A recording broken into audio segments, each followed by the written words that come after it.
Hello guys, finally Pushpa 2 అయితే release అయిపోయింది. So నేను చూడడం కూడా జరిగిపోయింది. సో మనం స్టోరీలోకి వెళ్లే ముందు ఒక మాట అయితే చెప్తాను. పుష్ప 1తో నేషనల్ అవార్డు విన్నర్ అయిన మన ఐకాన్ స్టార్ అల్లు అర్జున్ పుష్ప 2తో కూడా నేషనల్ అవార్డు అయితే విన్ అవుతాడు. Mark my words. Movie name Pushpa the rule. So పేరుకు తగ్గట్టుగానే మొత్తం పుష్ప రూలింగే ఉంటుంది మూవీ మొత్తం కూడా. మూవీ స్టార్ట్ అవ్వడం అయితే జపాన్లో స్టార్ట్ అవుతుంది. మనకి hero entry and fight scenes అయితే చాలా బాగుంటాయి.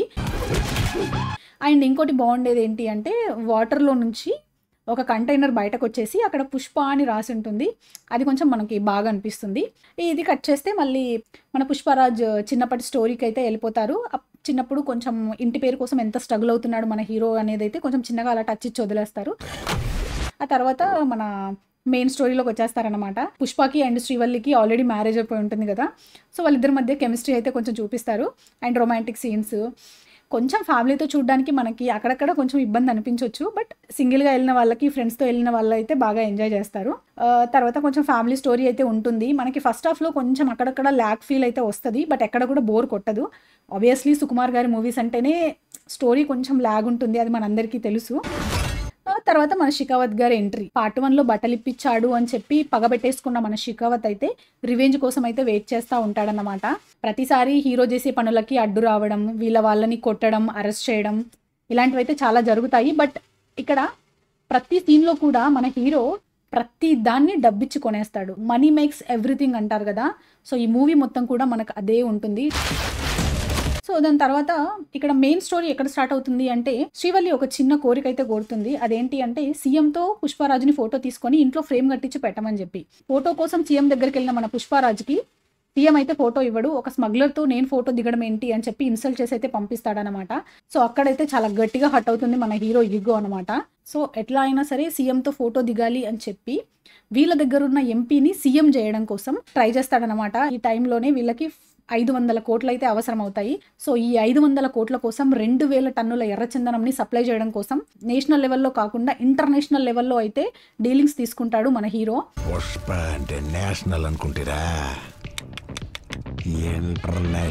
ఈ టైంలోనే పుష్పరాజ్ షికావత్కి సారీ చెప్పే ఒక సీన్ అయితే క్రియేట్ అవుతుంది అన్నమాట. అసలు మనం ఎక్స్పెక్ట్ చేయము సారీ చెప్తాడు పుష్పరాజ్ అని. బట్ సారీ చెప్తాడు. సారీ చెప్పిన తర్వాత మన హీరో ఏం చేస్తాడు అనేది అయితే ట్విస్ట్. అది మీరు మూవీలోనే చూడండి. ఈ ఫైట్ ఇలా జరుగుతున్న టైంలోనే పుష్పరాజ్ అయితే షికావత్కి ఒక సవాల్ అయితే విసురుతాడనమాట. ఆ సవాల్ ఏంటి అంటే 2000 టన్నుల ఎర్రచందనంని నేనైతే సప్లై చేస్తున్నాను, దమ్ముంటే పట్టుకో అని చెప్పైతే ఒక సవాల్ విసురుతాడనమాట. ఆ టైంలోనే ఒక మంచి డైలాగ్ ఉంటుంది. దమ్ముంటే పట్టుకోర షికావత్తు, పట్టుకుంటే వదిలేస్తా సిండికేట్. మన హీరో ఎర్రచందనంలో ఒక చిన్న ముక్కను పట్టుకున్నా కూడా సిండికేట్ వదిలేస్తాను అని చెప్పైతే షికావత్కి సవాల్ ఇసురుతాడనమాట. ఎప్పటి నుంచో రివెంజ్ తీర్చుకోవడం కోసం వెయిట్ చేస్తున్న షికావత్ అయితే ఈ ఛాన్స్ అయితే వదులుకోడు. చాలా గట్టిగా ట్రై చేస్తాడు. ఇది ఇలా ఉండగా మళ్ళీ ఫ్యామిలీకి వచ్చేస్తారు.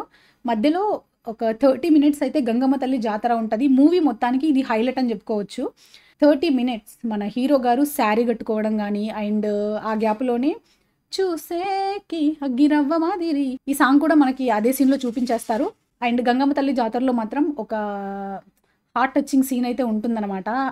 అది కూడా నేను రివీల్ చేయను, అది మీరు మూవీలోనే చూడండి. సో చాలా జరుగుతాయి గంగమ్మ తల్లి జాతరలో.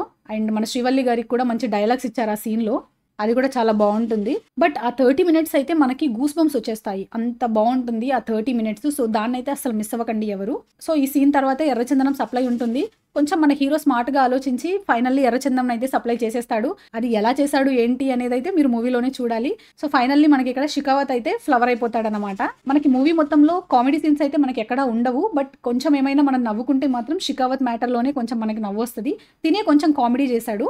అండ్ మంగళం శ్రీను అండ్ అనసూయ గారి క్యారెక్టర్స్ అయితే పెద్దగా అంత ఇంపార్టెన్స్ ఉన్నట్టయితే మనకేం కనిపించదు. పార్ట్ 1లో వచ్చేసరికి కొంచెం ఇంపార్టెన్స్ ఉంటుంది.